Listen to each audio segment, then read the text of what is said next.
Corona virus की चिंता हर किसी को सबसे पहले अपने बच्चों की वजह से सता रही है। इसलिए ज्यादातर अभिभावकों ने अपने बच्चों को स्कूल न भेजने में ही अपनी भलाई समझी। क्या आप अपने बच्चों को स्कूल भेजना चाहेंगे? आज हमने कई अभिभावकों से, कई माता पिता से सवाल किया, क्योंकि अगर आप माता पिता हैं तो आपके मन में भी यही सवाल होगा कि इस दौर में बच्चों को स्कूल भेजना है या नहीं। और आज जो हमें जानने को मिला वो यही कि ज्यादातर माँ बाप अब भी अपने बच्चों को स्कूल भेजने के लिए तैयार नहीं है। कोरोना वायरस के मरीजों की संख्या भारत में रोज नए रिकॉर्ड बना रही है। पहले भारत में कोरोना वायरस का पीक आने और 2020 के अंत तक कोरोना के खत्म होने की संभावना जताई जा रही थी, लेकिन अब हालात देखकर ऐसा लगता नहीं कि कोरोना वायरस यहां से जल्द खत्म होने वाला है। ऐसे में बच्चों को स्कूल भेजने या ना भेजने का फैसला बहुत मुश्किल है। हमने देश के कई राज्यों से स्कूल के इस न्यू नॉर्मल पर विस्तृत रिपोर्टिंग की है, जिसे देखकर आप भी ये तय कर पाएंगे कि आपको अपने बच्चों को स्कूल भेजना चाहिए या नहीं भेजना चाहिए। Social distancing, mask, sanitization, thermal scanning, व्यवस्था का पूरा तामझाम, लेकिन छात्र नदारद।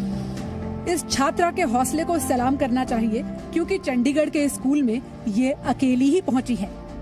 9वीं से 12वीं यानी 4 कक्षाओं के लिए स्कूल खोले गए, लेकिन छात्र केवल 1। इतनी अच्छी तरह पढ़ाती हैं तो वो व्हाट्सएप पे उतनी अच्छी तरह नहीं पढ़ा पाती जितना क्लास में पढ़ा पाती हैं। टीचर्स को तो हमने इतना ज्यादा मिस किया ना, और टीचर्स डे पे तो बहुत ही ज्यादा मिस किया हमने टीचर्स को। यहाँ तो फिर भी एक स्टूडेंट ने हिम्मत कर ली, लेकिन बिहार की राजधानी पटना, मध्य प्रदेश के बैतूल और जम्मू में ऐसे स्कूल भी थे जहाँ टीचर्स तो स्कूल के आदेश की मजबूरी में पहुँच ही गए, लेकिन एक भी छात्र स्कूल नहीं पहुँचा। सरकारी स्कूल हो या प्राइवेट स्कूल, सब जगह कोरोना का खौफ शिक्षा पर हावी था। तो आप सोचिए स्थिति कितनी मुश्किल है। एक तरफ आपको अपने बच्चे की शिक्षा के बारे में सोचना है और दूसरी तरफ उसके स्वास्थ्य के बारे में सोचना है, और कई बार स्थिति ऐसी बनती है कि आपको इनमें से एक चुनना है, बच्चे की शिक्षा या बच्चे का स्वास्थ्य। बहुत मुश्किल विकल्प हैं। इसमें हम आपकी मदद करने की कोशिश कर रहे हैं आज भी और आगे भी करते रहेंगे। कोरोना काल में भारत में तो आंशिक तौर पर स्कूल खुल गए हैं। अब हम आपको ये बताते हैं कि दुनिया भर में स्कूल खुलने को लेकर किस तरह अलग अलग राय है। जनसंख्या और कोरोना संक्रमण के मरीजों की बात करें तो भारत में स्कूल खोलने का फैसला बहुत साहसिक फैसला कहा जा सकता है। कोरोना संक्रमित देशों में भारत पूरी दुनिया में अब दूसरे स्थान पर है। भारत में कोरोना वायरस के कुल मरीजों की संख्या लगभग 55 लाख है।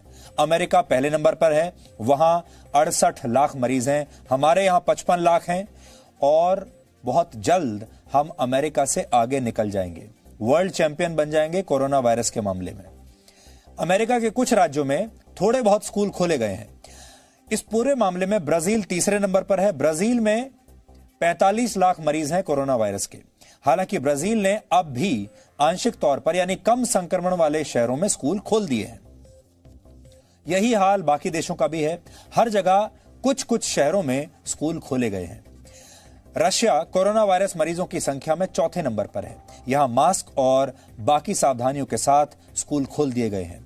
जापान में भी छात्र 1 दिन के अंतराल पर स्कूल जाते हैं, जिससे क्लास में आधी सीटें खाली रहें और सोशल डिस्टेंसिंग आसान रहे।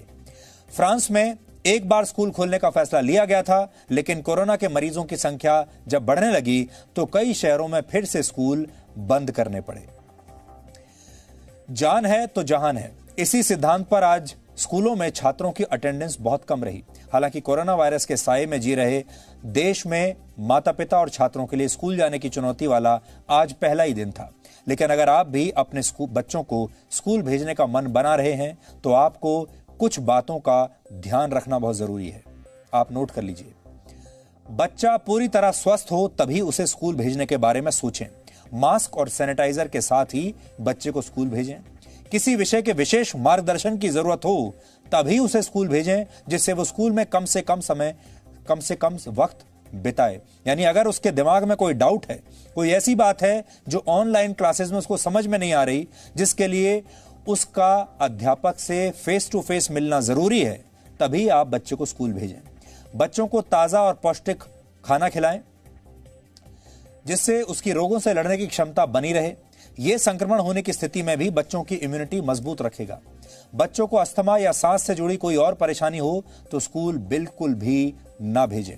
हालांकि देखा गया है कि बच्चे कोरोना वायरस से तेजी से रिकवर हो जाते हैं, ठीक हो जाते हैं, लेकिन यह बीमारी फेफड़ों और दिल पर हमेशा के लिए बुरा असर डालने की ताकत भी रखती है। इसलिए बच्चों के मामले में खास सावधानी बरतने की बहुत जरूरत है।